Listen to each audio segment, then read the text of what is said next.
ஹரே கிருஷ்ணா. தாலபிய முனி புலஸ்திய முனிக்கிட்ட ஒரு கேள்வி கேட்குறார். அது என்னென்னா, ஜீவாத்மாக்களை நரகத்திலேருந்து எப்படி காப்பாற்றுறது? கொலை பண்ணி அடுத்தவங்களோட சொத்தை அபகரிச்சுட்டு இதுமாரி என்னென்ன கெட்ட விஷயங்கள் இருக்குமோ எல்லாத்தையும் பண்ணிட்டு இருக்கிற ஜீவாத்மாக்களை நரகத்தில் போகாமல் எப்படி காப்பாற்றுறதுன்னு. அதுக்கு புலஸ்திய முனி சொல்கிறாரா, நல்லா கேட்ட, நீ கேட்ட இந்த கேள்வியை சிவபெருமான், விஷ்ணு, இந்திரன் இது மாதிரி யாருமே என்கிட்ட கேட்டதில்லை அப்படின்னு சொல்லி என்ன சொல்கிறாருன்னா, ஃபஸ்ட்டு ஷர்த்தில ஏகாதசினா என்னென்னா 6 விஷயங்கள் இருக்கான். ஒன்று என்னென்னா எள்ளு, திலானா எள்ளு, ஷட் அப்படின்னா 6, ஷட் திலா. ஒருத்தர் எள்ளு கலந்த தண்ணியில் குளிக்கணும். எல்லா ஏகாதசி அன்றைக்கும் கிடையாது, பட் ஒரு நாள் ஒன்லி இந்த ஏகாதசி அன்றைக்கி மட்டும் எள்ளு கலந்த தண்ணியில் குளிக்கணுமா.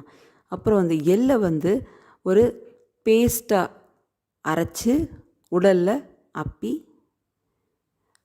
குளிக்கணுமா. அப்புறம் அந்த எள்ளை ஹோமம் அன்றைக்கி ஹோமம் பண்ணணுமா, அந்த ஹோமத்தில் போடணுமா. அப்புறம் அந்த எள்ளை சாப்பிடணுமா. அதுக்கப்புறம் அந்த எள்ளை முடிஞ்சால் தான தர்மம் பண்ணணுமா. அடுத்தவங்க எள்ளு கொடுத்தா அதை தானமாகவும் வாங்கிக்கணுமா. இந்த 6 விஷயத்தை பண்ணால் இதுக்கு பேர் தான் ஷர்த்தில ஏகாதசி.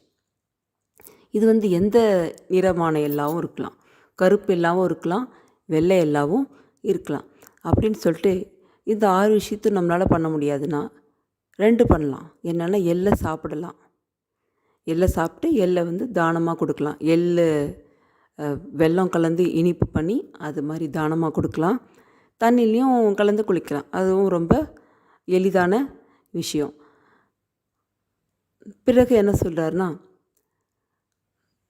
ஒருத்தர் அந்த மாட்டு சாணம் பூமியில் விழறதுக்கு முன்னாடி அந்த மாட்டு சாணத்தை எடுத்து அதில் பருத்தி பஞ்சும் எள்ளியும் கலந்து 108 உருண்டைகளாக பிடித்து ஹோமம் பண்ணி அன்றைக்கி இந்த 108 உருண்டையும் ஹோமத்தில் போடணும் அப்படின்னு சொல்கிறார்.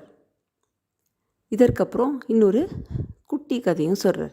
என்னென்னா, ஒரு நாள் நாரத முனி கிருஷ்ணர்கிட்ட போய் கேட்டாராம், இது மாதிரி ரொம்பவே கீழ்த்தரமான செயல்கள்லாம் செஞ்சுட்டுருக்கிற ஜீவாத்மாக்களை எப்படி நம்ம காப்பாற்றுறது, இதற்கு என்ன ஒரு தீர்வு அப்படின்னு கிருஷ்ணர்கிட்ட போய் கேட்குறார். அதற்கு கிருஷ்ணர் ஒரு கதை சொல்கிறார். என்னென்னா ஒரு பிராமண பெண்மணி இருந்தாங்களாம்.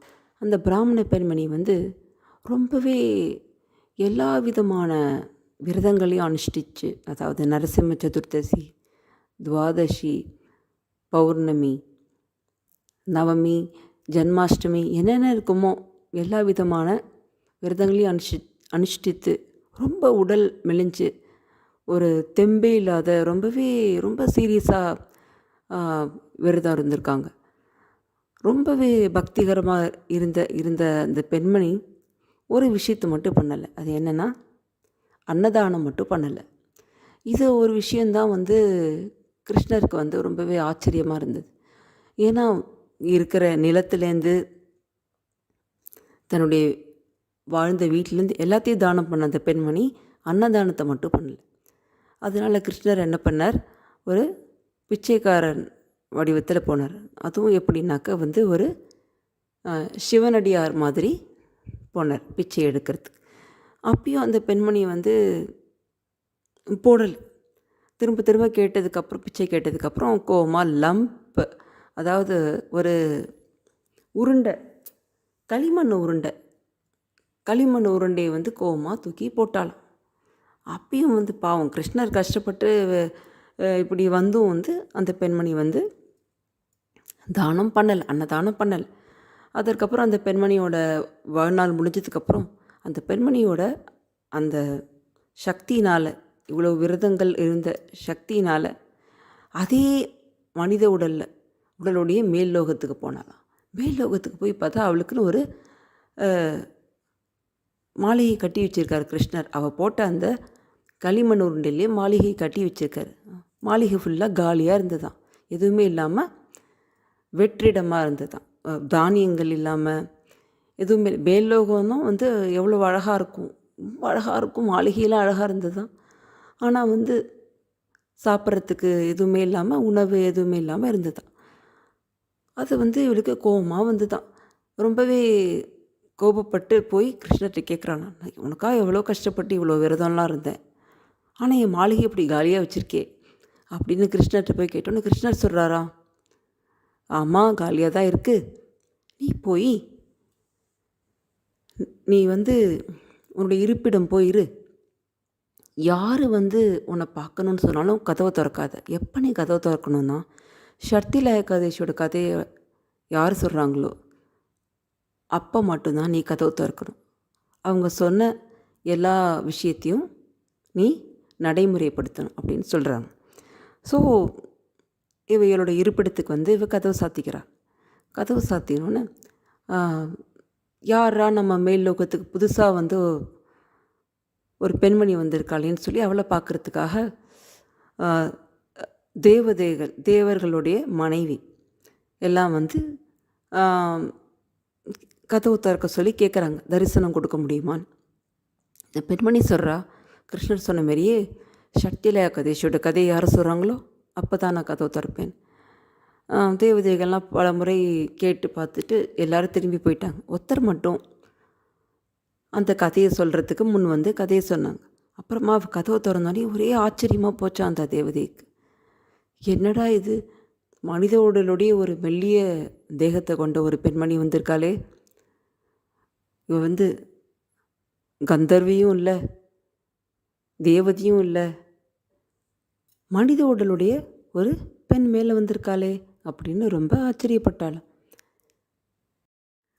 அந்த பிராமண பெண்மணிக்கு விரதம் இருந்ததுக்கு பிறகு அவளோட மாளிகையில் ஃபுல்லாக நவரத்னங்கள்